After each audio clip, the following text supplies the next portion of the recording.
জনজাতিদের উন্নয়ন না হলে দেশ বা রাজ্যের উন্নতি হবে না বললেন মুখ্যমন্ত্রী ডাক্তার মানিক সাহা। তিনি বলেন, প্রধানমন্ত্রী নরেন্দ্র মোদী ত্রিপুরা সহ উত্তর পূর্বের রাজ্যগুলোকে যথেষ্ট গুরুত্ব দিয়েছে। বিজেপির বাগমা মণ্ডলের উদ্যোগে 18 ভোলা মোটর স্ট্যান্ডে আয়োজিত সভায় একথা বলেন তিনি। মুখ্যমন্ত্রী ছাড়াও বক্তব্য রাখেন শিল্প বাণিজ্য মন্ত্রী শান্তনা চাকমা ও বিধায়ক রামপদ জমাতিয়া।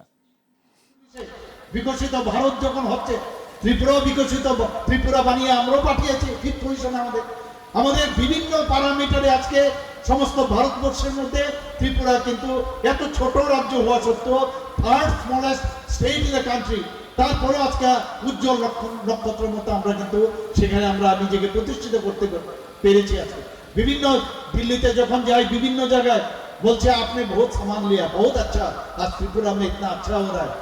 मैं नहीं संभाल रहा हूँ, पूरा जनता हमारा माननीय प्रधानमंत्री जी को बात सुनते हैं और माननीय प्रधानमंत्री जी को समझते हैं और वो उन्होंने जो जो बोलते हैं वो सच्ची में बोलते हैं, इसीलिए मैं संभाल पा रहा हूँ।